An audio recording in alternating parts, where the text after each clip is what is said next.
காஞ்சிபுரத்தில் மகா பெரியவர் அடிக்கடி மௌன விரதம் இருப்பார் குறிப்பிட்ட நாட்களில். அப்படி ஒரு மௌன விரதம் இருக்கிற நாட்களில் எவ்வளோ பெரிய ஆள் வந்தாலும், எவ்வளோ பெரிய தலைவர்கள் வந்தாலும் தன்னுடைய மௌன விரதத்தை அவர் கலைக்க மாட்டார்.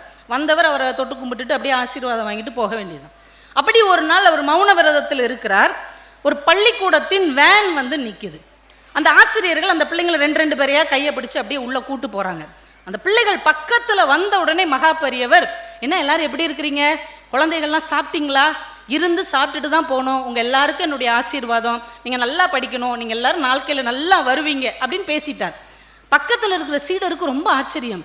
என்ன சாமி, நீங்கள் எப்பயுமே உங்களுடைய விரதங்களை யாருக்காகவும் விட்டு கொடுக்கவே மாட்டீர்களே, இந்த பள்ளி பிள்ளைகளுக்காக எப்படி விட்டு கொடுத்தீர்கள்? அவர் சிரிச்சுக்கிட்டே சொன்னார், என்ன நீ கவனிக்கிற, அந்த பிள்ளைகள் எல்லாமே பார்வையற்றோர் பள்ளியிலிருந்து வந்த பிள்ளைகள், அவர்களால் என்னை பார்க்க முடியாது இல்லையா, என் சொற்களால் தானே நான் அவர்களை தொட முடியும், பேசாமல் இருந்தால் எப்படி அவர்கள் என்னை உணர முடியும் என்று கேட்டார். புரிந்து கொள்வதற்கும் தெரிந்து கொள்வதற்கும் இடையில் இந்த வேறுபாடு இருப்பதை நாம் உணர வேண்டும். ஒரு பள்ளிக்கூடத்தில் காலையில் ப்ரேயர் நடக்குது, அன்னைக்கு இன்ஸ்பெக்டர் வர்றாரு அப்படின்னு ஒரு பேச்சு. அதனால் காலையிலேருந்து எல்லாரும் டிசிப்ளினாக இருக்கணும். நம்ம பழக்கமே என்ன தெரியுமா, எப்போதும் டிசிப்ளினாக இருக்கணுங்கிறது கிடையாது, யாராவது வந்தால் டிசிப்ளினாக இருக்கும். வீடை எப்போ சுத்தமாகும் பார்த்துருக்கீங்களா?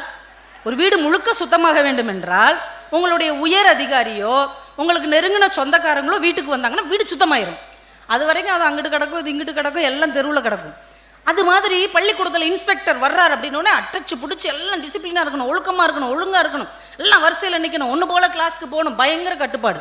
ப்ரேயர் முடியுது, ரொம்ப நேரம் அன்னைக்கு பார்த்து பாட்டெல்லாம் பாடி செய்தியெல்லாம் வாசித்து பிள்ளைகள் ஒன்று போல் வரிசையில் போகணும் அப்படின்னு இருக்காங்க. 2 பசங்க மட்டும் ஊடால கூடி புகுந்து தடன்னு கிளாஸ்க்கு ஓடிட்டாங்க. இப்போ ஹெட்மாஸ்டர் பிடி மாஸ்டர் கூப்பிட்டு கேட்டார், கவனிச்சிங்களா அப்படின்னு. கவனிச்சேன் சார், இப்போ வந்துடுறேன்ட்டு விறுவிறுன்னு போய் எவன் ஓன்னான்னு கண்டுபிடிச்சி 2 பேரையும் நல்லா சாத்துன்னு சாத்தி அவருடைய ரூமுக்கு கூப்பிட்டு வந்திருக்கிறார், ஹெட்மாஸ்டர் ரூமுக்கு. சார் இவனுக்கு 2 பேர் தான் சார் ஒழுங்கை கெடுத்துட்டு ஓடினவங்க, கொண்டு வந்துட்டேன். சிரிச்சுக்கிட்டே சொன்னார், அறிவு இருக்காயா உனக்கு, கவனிச்சியான்னு கேட்டேனே, கவனிச்சியா? அதான் சார் கவனிச்சேன், இவங்க 2 பேரும் தான் சார் ஓடினவங்க. அவன் ஏன் ஓடினான்னு கவனிச்சியா? தெரில சார், 2 பேருமே செருப்பு போடாமல் இருக்காங்கய்யா, ரொம்ப நேரமாக வெயிலில் நின்றுட்டுருக்குறாங்க, பிள்ளைகளுக்கு கால் சூடாக இருந்திருக்கு, அதனால தான் தாங்க முடியாமல் அவன் உள்ளே ஓடி இருக்கிறான், அதை கவனிச்சியா? அவங்களுக்கு செருப்பு எதுவும் வாங்கி கொடுத்தியான்னு கேட்குறதுக்கு தாயா கவனிச்சியான்னு கேட்டேன், நீ இன்னும் 2 பேரை இழுத்து பிடிச்சி அடித்து கொண்டு வந்திருக்கிறியே, என்ன அநியாயம், கூட்டு போய் செருப்பு வாங்கி கொடு அப்படின்னாரு. அப்போ ஒரு விஷயத்தை பார்ப்பதற்கும் கவனிப்பதற்கும் வித்தியாசம் இருக்கிறது இல்லையா? ஏன் அந்த பிள்ளைங்க ஓடினாங்கன்னா ஒழுங்கை கெடுத்து விட்டு ஓடினார்கள் அப்படின்னு அவர் நினைத்தார். அவங்க 2 பேர் காலிலையும் செருப்பு இல்லாத காரணத்தினால் அந்த பிள்ளைகள் வெப்பம் தாங்காமல் ஓடினார்கள் என்று அவர் கவனிச்சார் இல்லையா? அதுதான் தாயுள்ளம். அந்த கவனிக்கிற உள்ளம் யாருக்கெல்லாம் இருக்கிறதோ அவரால்கள் தான் இந்த உலகம் பரிபாலனம் செய்யப்படுகிறது அப்படிங்கிறத நம்ம புரிஞ்சுக்கணும். நிறைய தடவை நம்ம இதை கவனிக்கிறதே இல்லை. நபிகள் நாயகம் அவருடைய சீடர்களோடு உட்காந்து பேசிகிட்டு இருக்கிறார். யார் என்ன பொருள் கொண்டு வந்தாலும் அவர் பகிர்ந்து கொடுத்து சாப்பிட்றது தான் அவருக்கு பழக்கம், என்ன பொருள் கொண்டு வந்தாங்க. ஆனால் அன்னைக்கு இவ்வளோ பெரிய கூட நிறைய ஒரு பாட்டி திராட்சை பழங்கள் கொண்டு வந்திருக்கிறாங்க.